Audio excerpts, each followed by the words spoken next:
Change the title on the streaming thing.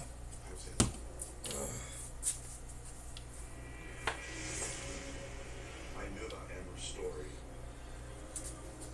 We knew that she was missing, but it didn't resonate because it hadn't happened to us. But that morning that she went missing, we spread a very broad net in the first 30 minutes of trying to find Chelsea.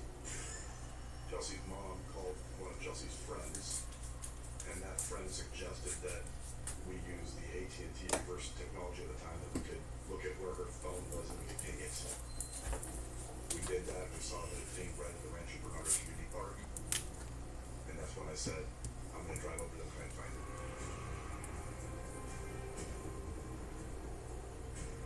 I need to find my little girl.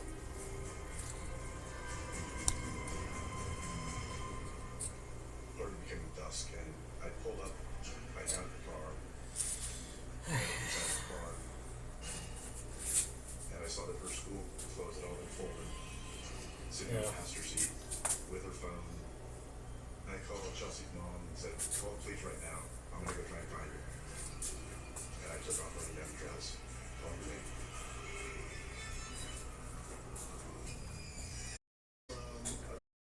Missing persons investigation. There were agents and agencies that were already present. K-9 units, agents from the FBI, agents from this combined effort of resources.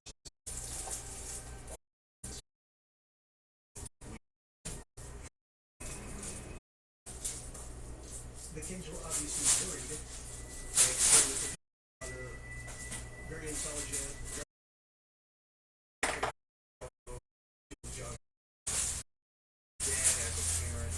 Worst nightmare is for, especially under suspicious circumstances. When you start sort of taking it personal, I thought about Chelsea's parents, and I felt like we really had to find her for the sake of Chelsea, for the sake of parents, for the sake of the entire San Diego community. Our hearts sunk when we saw another missing girl so close to our city. This was another girl that had gone missing in broad daylight in a public place. Very concerning. I was in bed and my roommate came in and said another girl's gone missing. I turned on the news to see that there was a 17-year-old girl missing in Poway, which is only about 20-minute drive on the freeway from where we were. When you have two girls within a year go missing within 30 miles of each other, it's kind of hard to ignore that. And it's me, because I had such a great group of people, I wanted to reach out and help them. My phone was ringing off the hook and everyone was saying, "You gotta help this family find this girl." The morning that they started the first search center, I was told that there were 3,000 people lined up to go out and search for my daughter. I had not slept all night. I went over there and walked the line, thanking every single person. Thank you so much for coming out. I saw Carrie at the search center, and I recognized who she was. And I walked over to her and I gave her a big hug. I'll tell you that I love you, and that thank you so much for helping with my daughter when you're going through the same stuff with your daughter. That's what bonds us together.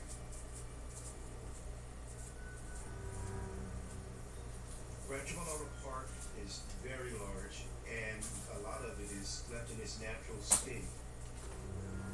The search and rescue team, fantastic people, volunteers. You give them a mission, and they will find the proverbial needle in a haystack. You don't want to miss anything that may have been tossed into the area. So you're not just on the trail searching, but you're also fanning out and you're moving, looking for anything that could be considered evidence. Implement weather,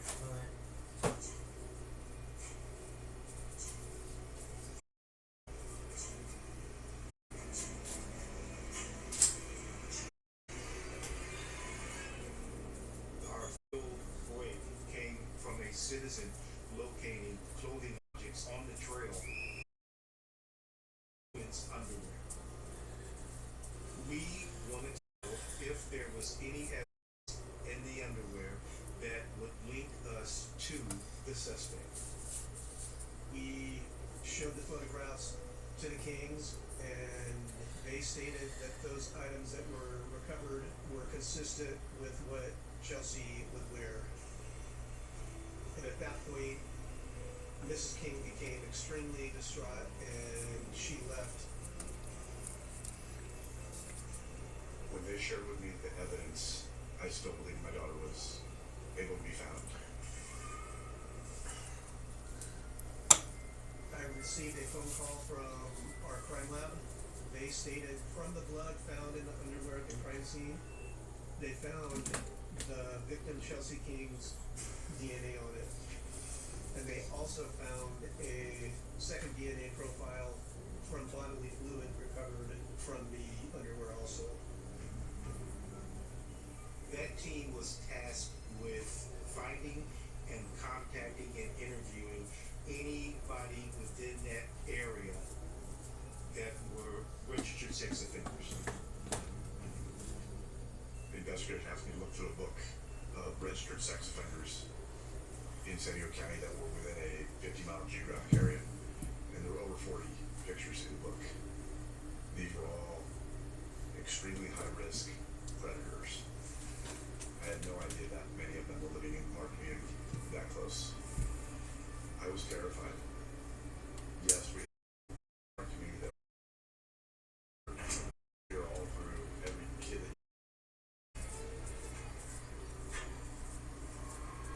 We started looking for any reports of any assaults that may have or did take place within that area.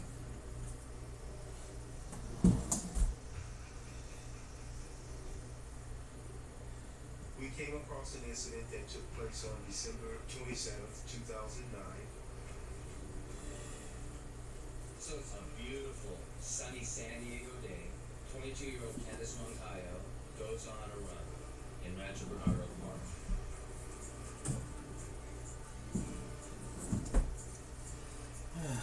I noticed a man who was walking towards me. He waited until we were next to each other.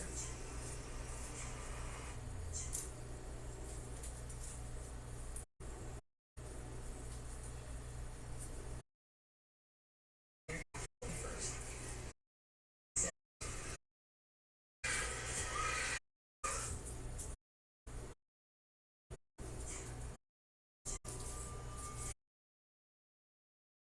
Time. She felt the presence of another person. She kept running, but that presence didn't go away. Suddenly she was knocked to the ground. She's kicking, she's screaming, she senses what's coming. And this Moncayo is fighting for her life. At one point, I managed to get one hand on the ground, and I took my right elbow and I bashed the nose. I got up and I ran faster than I think I've ever run in my life. She told police her attacker was a white male, possibly in his 20s, stocky, muscular, and he had a military-style haircut. This is when police are putting the pieces together. You had Chelsea King, who went missing on February 25th. Just a few months earlier, 20-year-old Candace attacked in basically the same. It was February. Walk goes missing only a few miles away. Killer out there. With this information, it becomes even more imperative that we locate this suspect. I was still hoping beyond hope that somehow she had found shelter or was being held against her will, and they might find her. All I wanted to do as a dad was getting a blanket to her. She was outside, it was cold, it was raining, I just wanted to comfort her. I wanted that for 5 days. I was still under the thought of, oh God, a mountain lion, a snake bite, a fell into a canyon. I couldn't think about a sexual predator taking my daughter. Our supervisor received a phone call. They had recovered the remains of a young female in a shallow grave just outside of Lake Hodges.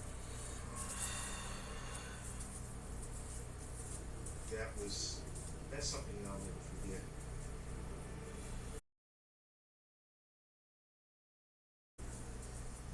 It was tough to deal with. I'm thinking about the parents, I'm thinking about what Chelsea went through, how she been, please come get me. You know, somebody find me, get me away from here. Do I want another Red Bull? Do I? I kind of do, but When you get told that your child is dead, and every part of you empties, you're outside of yourself. You don't feel, you just go. I hope there's no deeper pain than you can experience than that. I don't want to experience anything worse.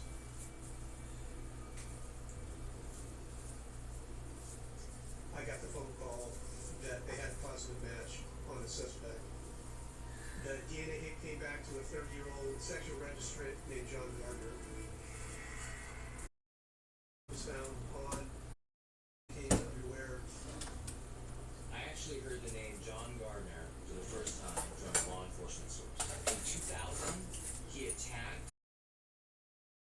about 5. And he was out there, and he had probation many, many times, but seemed to always find a way to get out of jail.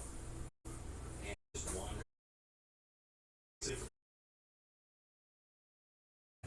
Who's been committing these crimes? Once we had positively identified John Gardner, we did what we call, make him famous. We put his picture out for the media, and a call was received. One had identified who they believed was John Gardner. The Fugitive Task Force tracked his cell phone in the area of a restaurant called Hernandez Hideaway, which is actually on the north end of Lake Hodges, just outside Rancho Bernardo Community Park. They surrounded him, they took John Gardner down at gunpoint, handcuffed him, and arrested him.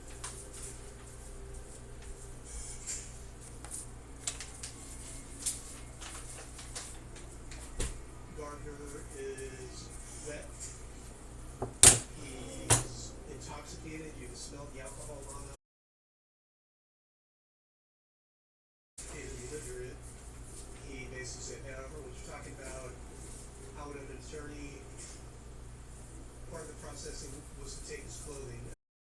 You see obvious abrasions on his arms, on his legs, bruise on The hat had it. There was no doubt whatsoever, no hesitation. She was able to positively identify John Gardner.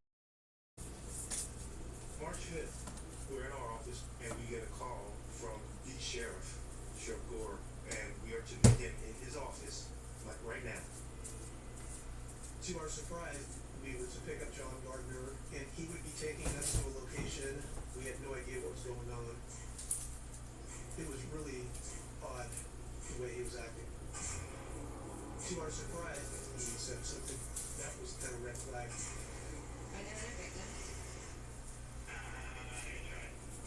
John Gardner says something quite unusual, quite unexpected. He's going to show us where he deposited the body of another victim. I could not stop myself.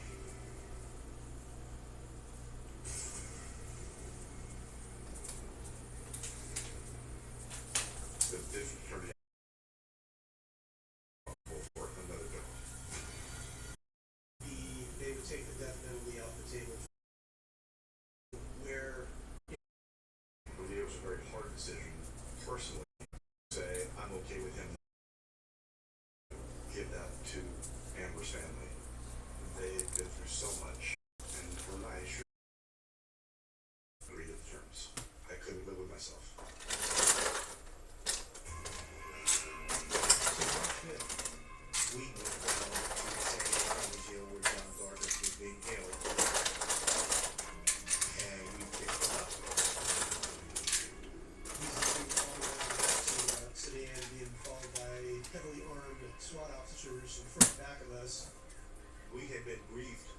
we should be uber conscious of any movement or any attempts by John Gardner to escape or to do anything.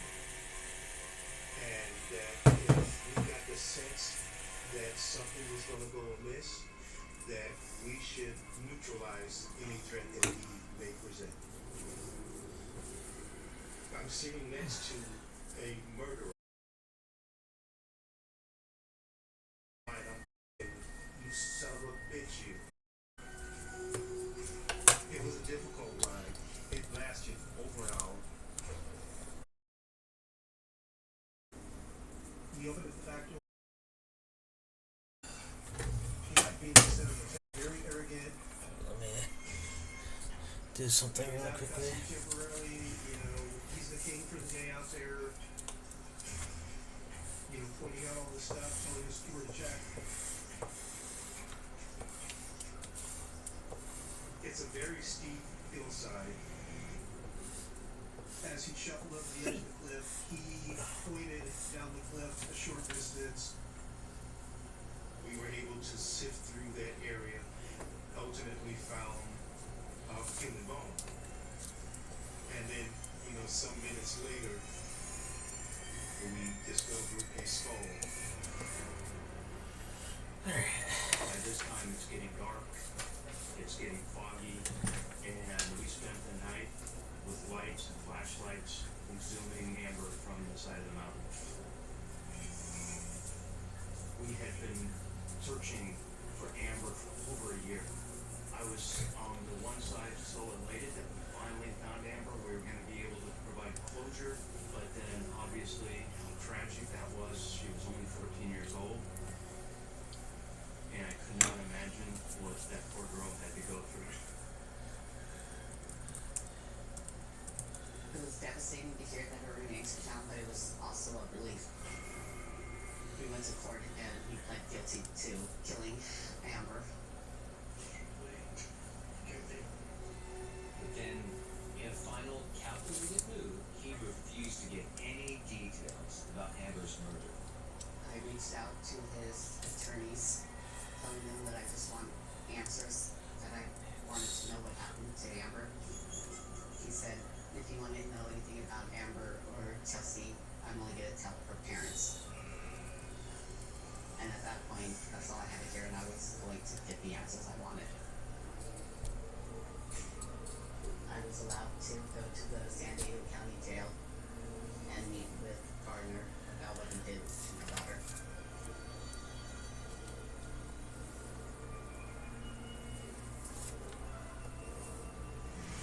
I was on a mission to find out what happened.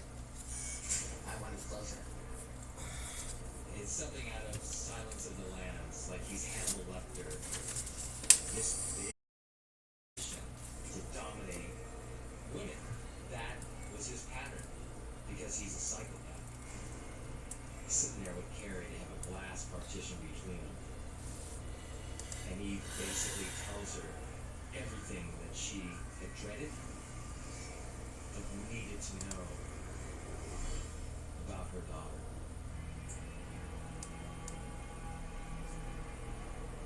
I passed her driving down the street, and that's the first time that I saw her. I pulled up next to her with the windows down in the car. I had the knife out and visible, and told her that I also had a gun, and to get in the car with me to do off with.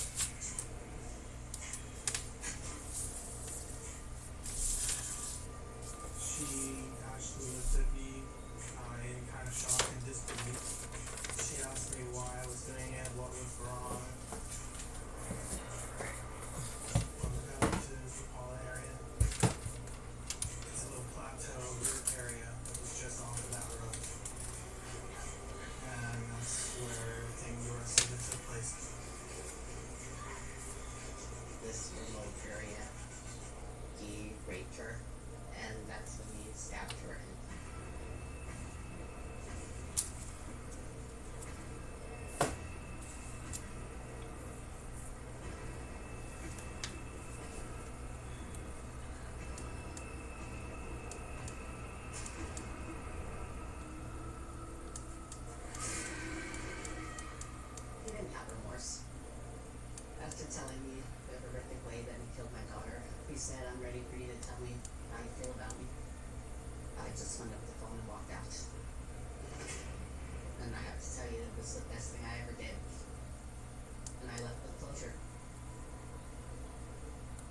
April 16, 2010, I attended the sentencing of John Gardner in San Diego. For the crime of murder in the first degree, Chelsea King under special circumstances, life without the possibility of parole.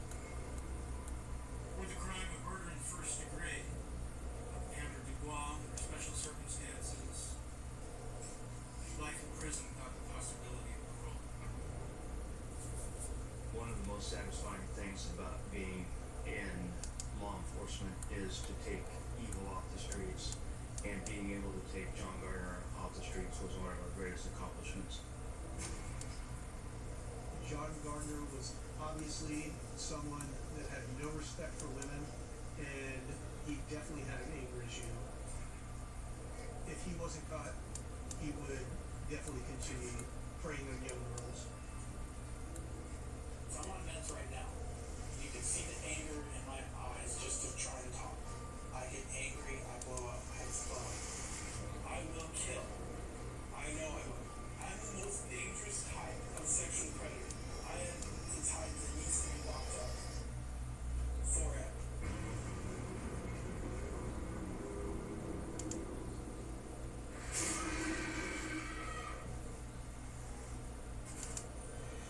Putting people in the ground is one thing, but taking them back up is a lot different. The fingernails, they turn wood raw. That's torture. Whoever did do this, they're still out there. On this Friday the 13th, the past refused to stay buried.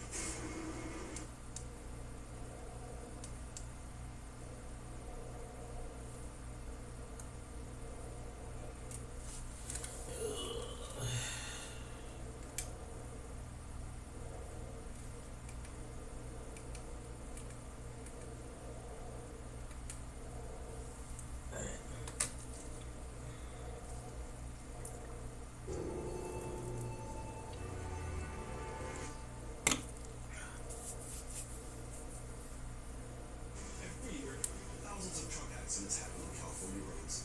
The devastation they cause is just the beginning. Insurance companies will work to minimize your claim, offering settlements that often don't cover your injuries. At Jacoby Myers, we've seen it happen too many times, and we don't let them get away with it. With over 50 years of experience, we have the resources and determination to fight for the justice you deserve. Don't wait. Call Jacoby Myers today at 1-800-5-million because you deserve justice.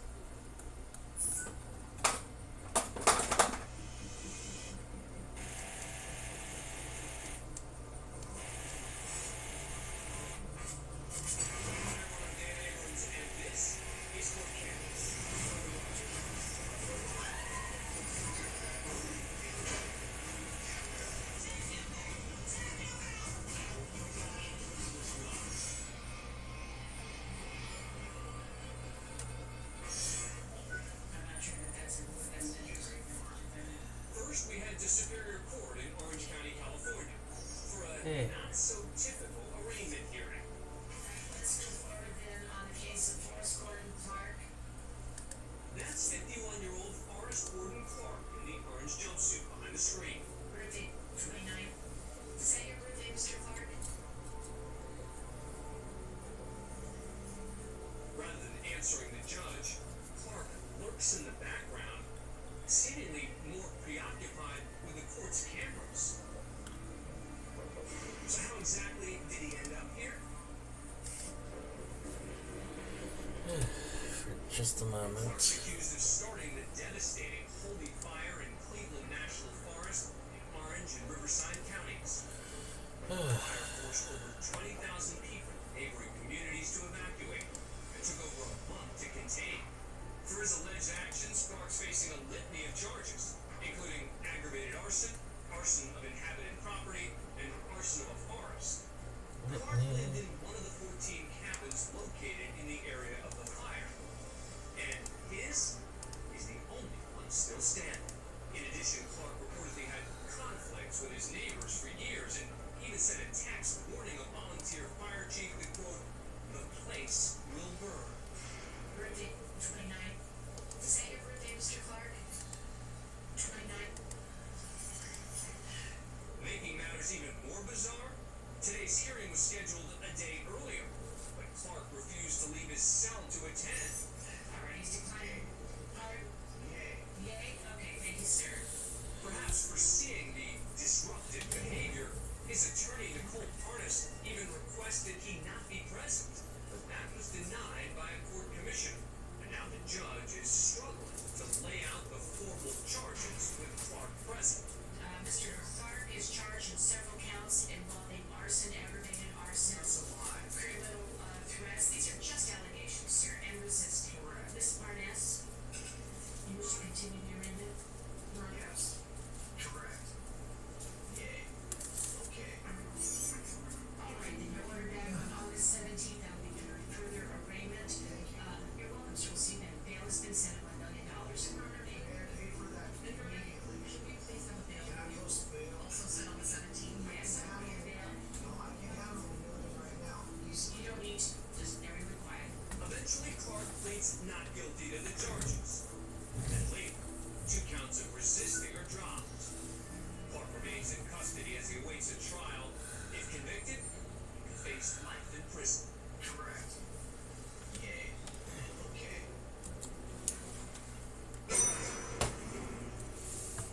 Next, we head over to Harris County Precinct 2 Courthouse in Pasadena, Texas, where it's very early on a Sunday morning, and all is quiet.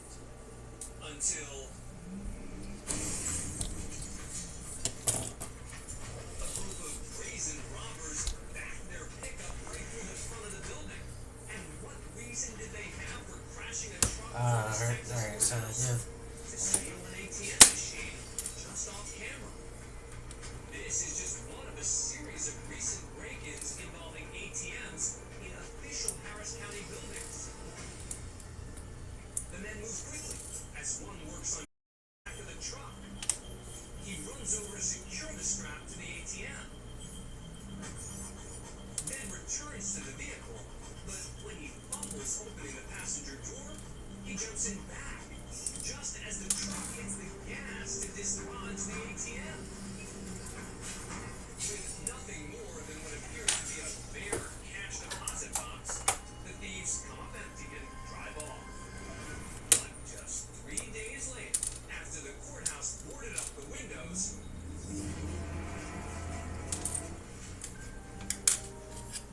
they're back to try to finish the job. This time they get their hands on the ATM, but the credit union that owns the machine has already removed the cash after the first attempt. The men realize this and leave empty-handed once again.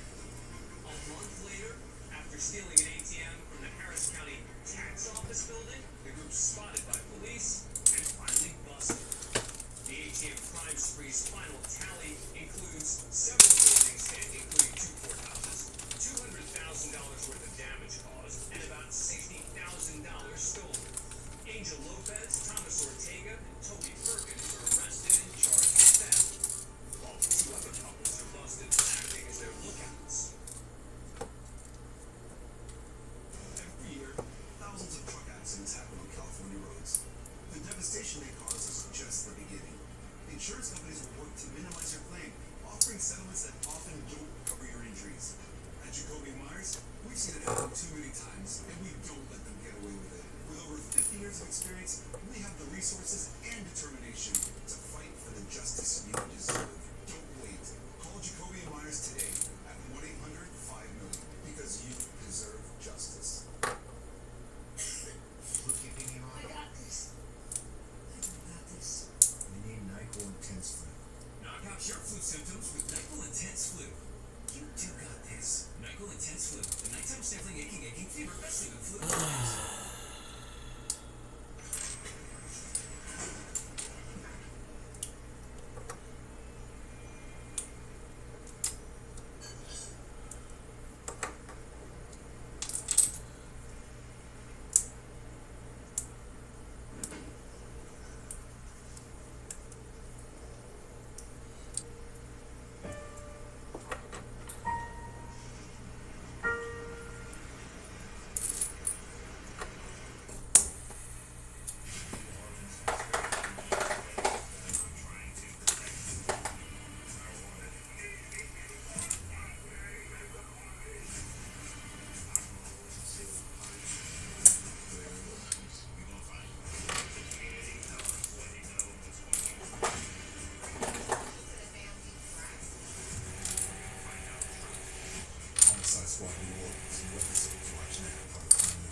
horrific.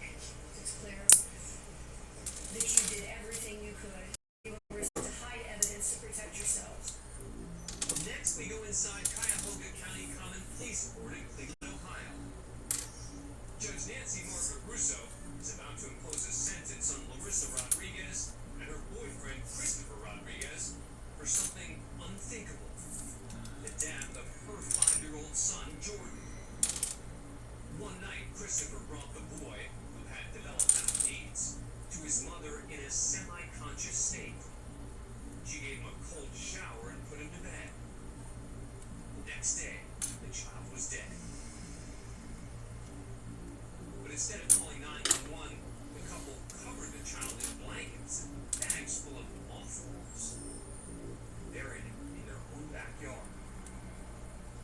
Nearly 2 months later, after a tip from Christopher Rodriguez's brother, police arrived at the home.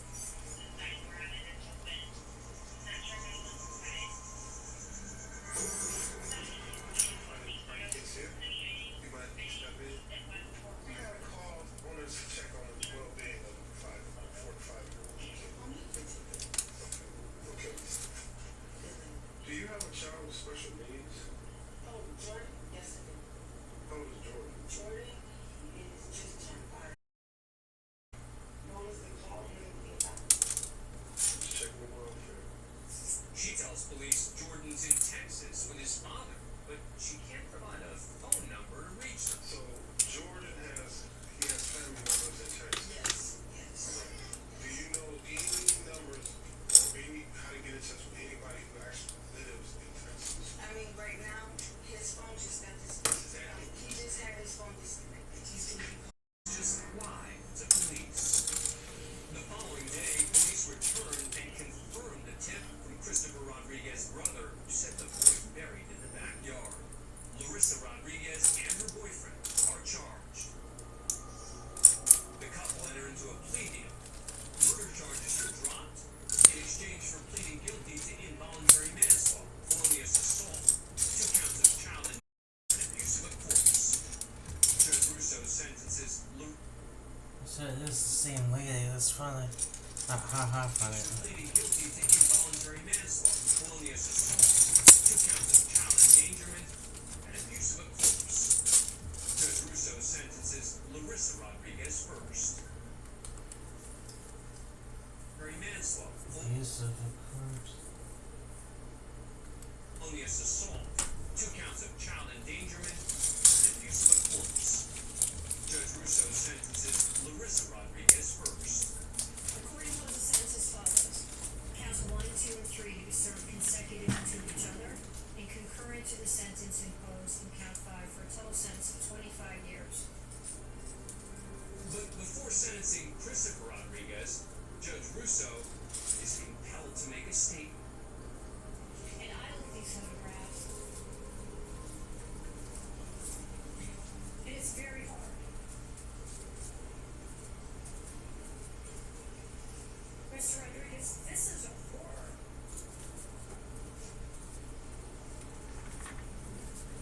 Because I know as a judge I'm not supposed to show emotion. And in 22 years I never have.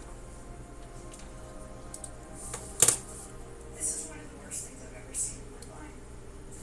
Whatever this child's life was supposed to be, you made sure it didn't happen. You and Larissa. I didn't even hear you say you were sorry. I will not accept the recommendation for Mr. Rodriguez. Prosecutors and defense attorneys had agreed to a recommended sentence of 20 to 25 years. But for Judge Russo, the punishment doesn't fit the crime. These crimes are horrific. You had every opportunity at so many points to make a difference.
case I watched. I got the same judge. The devastation they cause is just the beginning. Insurance companies will work to minimize your claim, offering settlements that often don't cover your injuries. At Jacoby Myers, we've seen it happen too many times, and we don't let them get away with it. With over 50 years of experience, we have the resources and determination to fight for the justice you deserve. Wait, call Jacoby Myers today at 1-800-5-million because you deserve justice. Stuffed up again? So congested. You need Sinex. What's our legs? Just Sinex. Breathe. What? Wow. Sinex. Breathe.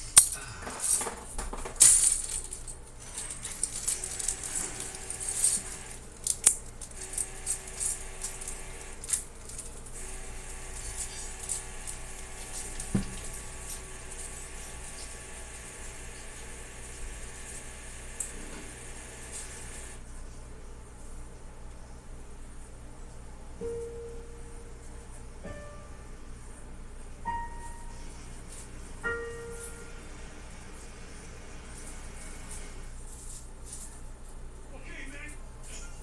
Oh, you need to vaporize that sore throat. Vaco cool drops. Sore throat relief or a rash of fixed vapors. Vaporize sore throat pain with Vicks Vapocool drops. I created Girls Going Global to be a safe space for Black girls to share their deepest fears and dream their biggest dreams. Only 5% of students of color study abroad. That is why I have been championing global education for girls of color. You are with your peers, you're giving back to other communities. These experiences open them up to so many things that a lot of us take for granted. For more voices impacting our culture and their communities, visit ABTV.com/voicesmagnify. How's that feel? I don't got this. You need Dayquil Intense Flu. Power through your flu symptoms with Dayquil Intense Flu. You too got this. Dayquil Intense Flu, the daytime coughing, aching, aching fever, power through your flu medicine. For this next story, we want to warn you, the facts are gruesome. But as you will see, daring escapes aren't only attempted in Russia.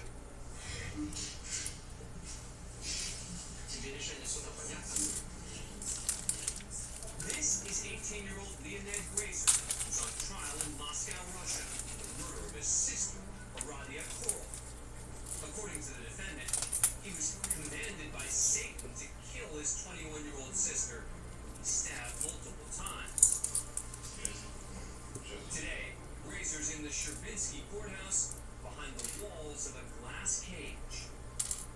This practice is rarely seen today outside of Russia to prevent dangerous criminals from attacking or possibly even escaping, which is exactly what Grazer's planning to do.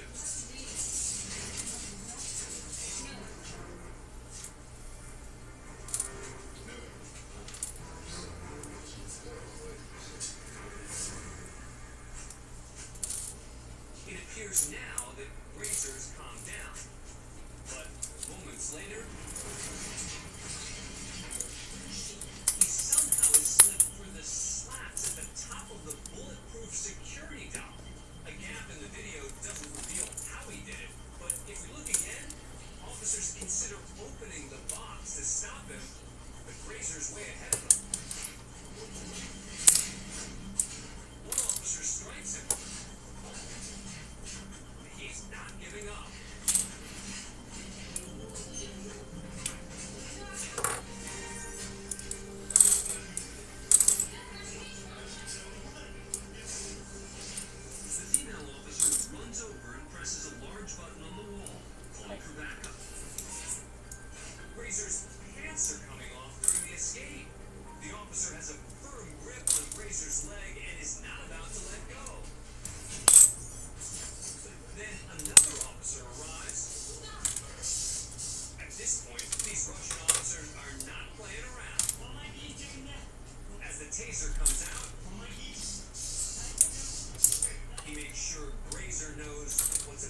take you inside the Jackson County Courthouse. The sentencing of 31-year-old Camilla Gammon.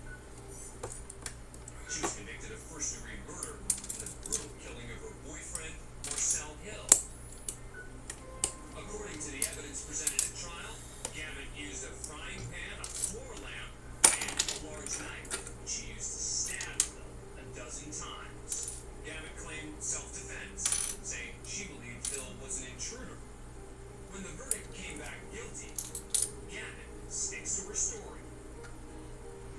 The local news only caught a handful of moments. Courtroom cameras captured every minute. Is there anything you want to tell the court before I impose sentence? Is there anything you want to tell the victim's family? Sure, are here today. I just want to say that I stick by the truth, which is that I did react to self-defense. I did love Marcel, and basically the trial, the way I was portrayed, mostly everything was lies. There was a little bit of truth, but mostly I was convicted of lies, and I didn't plan to do it. And that's all I have to say. Judge John McBain did not agree. That's the thing. Anything you want to tell the court about the 12 stab wounds that you did in self-defense? The alleged 12 stab wounds? I don't think the pathologists lied about those. No, I think that's what I'm saying. Person behind me in a big truck just didn't brake and slammed into me. I was going down La Brea. A car on the side of me knocks me into another car, and it's a 3-car collision. My older sister told me about Jacoby Myers. I gave a car accident, and sure enough, they were the first search engine that popped up. I needed somebody to fight and advocate for me when I come, and they just kept going above and beyond for me. Jacoby Myers, you can actually trust them. I didn't come out of pocket not one time. Called Jacoby Myers right after a car accident. Okay, man. Oh, you need to vaporize that sore throat. Vapor cool drops. Sore throat relief or a rush of big vapors. Vaporize sore throat pain with Vicks Vapor Cool Drops. Trying to protect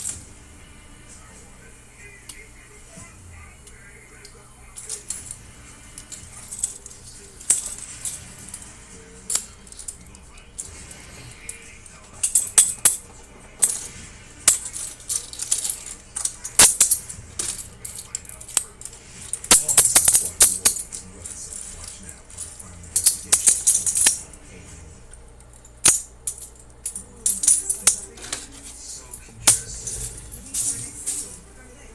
Sinex, breathe. What? Wow. Sinex, breathe. We're back in the Jackson County Courthouse in the sentencing of 31-year-old Camilla Gammon. She was convicted of first-degree murder in the brutal killing of her boyfriend, Marcel Hill. Before Gammon's sentencing, the victim's aunt, Diana Banks Joyner, addressed both Gammon and the court.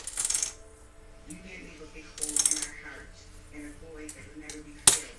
You took the life of our sister's only child.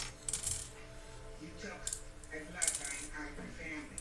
And we hope that each and every day that you remember the cries of help that you screamed as you plunged that knife in and out of your body.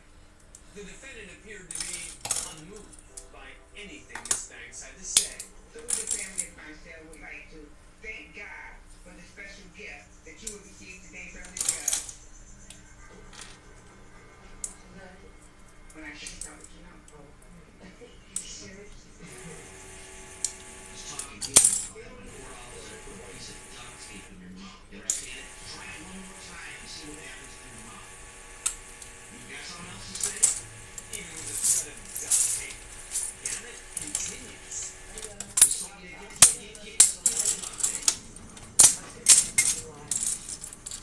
You know what? She's got a right to talk to the court after you murdered a relative.